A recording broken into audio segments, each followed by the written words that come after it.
चोरी साहब आज तनु एक टप्पा माइया ना सुनावा। हाँ दित्या सुना।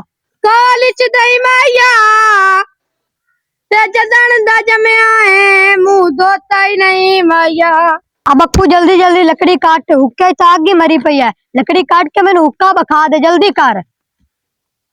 सलाम चौधरी साहब। वालेकुम सलाम डाकिया। दस अज किवें किवें आया है? चौधरी साहब थोड़े ना दा हुकूमत खत भेजा है। अच्छा डाकिया खाद दित्ते न पकड़ा दे।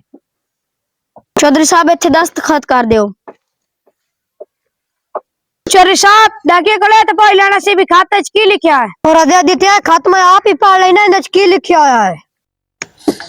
THBCMO। चौधरी साहब खाते च की लिखा है? तुसी बड़े परेशान हो गए हो। दित्या सच्ची पूछे ना तो मैंने समझ आ नहीं आ रही, इंदे च की लिखा है तो सारा लिखे इंग्लिश च होया। चौधरी साहब मोर छोटे चौधरी अब्बास खान नु बुला लेने हैं, उनके खत पढ़ा लेने हैं। हाँ दित्या आजा हैबत नु बुला लिया, मेरी परेशानी बढ़ती जा रही है। चौधरी साहब मैं इंज कहने आवाज छपर जांदा तो तू इंज आया जिवें गवाडियां लूला मामदा। जा जा जल्दी जा, ज्यादा गल्ला ना सुना। हाँ दित्या खैत आया किवें किवें आया? चौधरी अब्बास साहब बड़े चौधरी हुकूमत तरफ खाता है ते पढ़ाना। चौधरी साहब निके चौधरी आ गए। हाँ हैबत इस खाते च पढ़ की लिखा है, तो परेशान हो बैठे हैं। आया बाबा जी धनु पढ़ के दिखा देने दे की लिखा है। THIS दिस IS इन्फॉर्म टी। उत्तर है ना मतलब की है?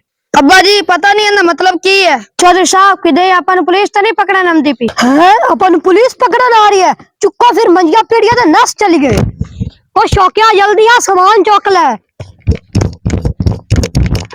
चलो चलो जल्दी चलो, पुलिस नाप ले तो चढ़ना किसी ने भी नहीं। चौधरी साहब रुको, तुसी ते पेड़ दे बड़े चौधरी हो, तुसी पेड़ छड़ के किदे जा रहे हो?